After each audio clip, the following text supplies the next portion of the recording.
చలో మీరు Jabardasth tricep build చేయాలనుకున్నారనుకో, first ఈ ట్రిక్స్ తెలుసుకోండి. ఫస్ట్ అటానమీస్ అనేవి, ట్రైసెప్ ల అటానమీస్ అనేవి ఉంటది, డిఫరెంట్ డిఫరెంట్ మజిల్స్. దీన్ని లాటరల్ హెడ్ అంటారు, దీన్ని లాంగ్ హెడ్, దీన్ని మిడ్ హెడ్. సో ఈ మూడుకి గ్రిప్స్ అనేవి ఉంటాయి. నార్మల్ గా 3 గ్రిప్స్ ఉంటాయి. సో ఈ గ్రిప్స్ కనుక మీరు తెలుసుకోరనుకో, ఏ మజిల్ మీద ఏ వేరియేషన్ పడుతుందో మీకు అర్థమైపోతుంది. కుల్లా మంచిగా ఎక్స్ప్లెయిన్ చేస్తా. ఇగో దీనికి ఒక కేబుల్ వేసిన, మీకు ఎగ్జాంపుల్ చూపిస్తున్నా. గ్రిప్ వచ్చేసి ఇట్లా వచ్చింది అనుకో, గుర్తుపెట్టుకోరి, ఇట్లా మస్తు వేరియేషన్స్ ఉంటాయి. Reverse press down, reverse cramps, reverse కల్కర్షన్. ఇది వచ్చేసి మిడిల్ హెడ్ ని ట్రైన్ చేస్తుంది. ట్రైసెప్ లా మిడిల్ హెడ్, ఈ పార్ట్ ని, ఈ గ్రిప్. రివర్స్ ప్రెస్ డౌన్ అయ్యేది, రివర్స్ కల్కర్షన్ అయ్యేది, ఏదైనా అయ్యేది. ఇది వచ్చేసి మిడిల్ హెడ్ ని ట్రైన్ చేస్తుంది.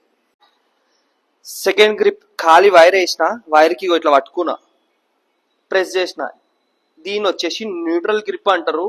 ఈ వేరియేషన్ కి సంబంధించిన ఇట్లా రో ప్రెస్ డౌన్ ఇవన్నీ మీ లాంగ్ హెడ్ ని ట్రైన్ చేస్తుంది. ఈ back side of the tricep A variation అయినా గుర్తుపెట్టుకోరు. ఇట్లా పట్టుకురా అంటే లాంగ్ హెడ్.